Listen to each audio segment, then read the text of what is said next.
Let's see if I can help you get that cue ball to roll backwards a little bit better.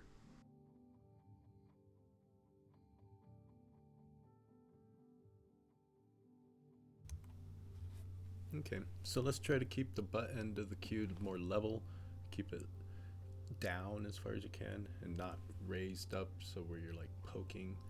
That's not gonna do us any good. So let's try to keep it low and level and keep an eye on what I do here as I aim about a tip, maybe a tip and a half below center.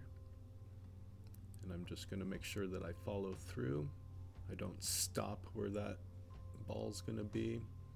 I actually followed through probably about 4 or 5 inches.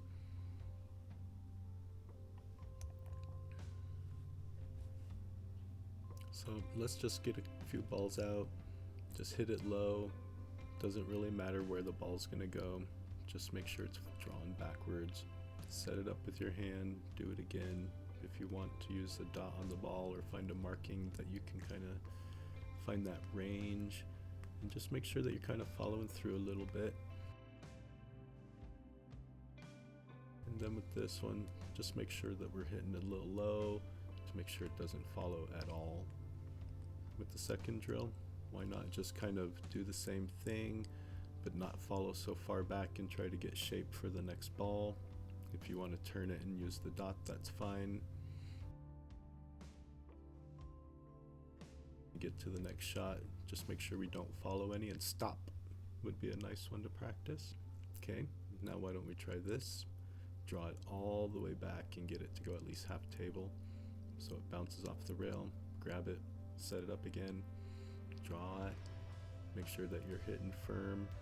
As you can tell, I'm not really slamming the ball, I'm just having a good placement.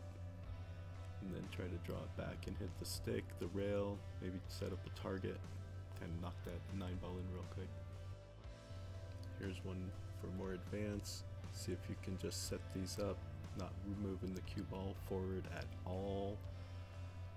You might have to get a little inventive here, put a little extra draw with some outside so when it hits this rail it spins out and comes up. Might be a little more advanced, but it's a good little practice. And then just draw out so that you can at least get an angle to shoot down on these balls, if that's maybe the only pocket that you have to shoot in.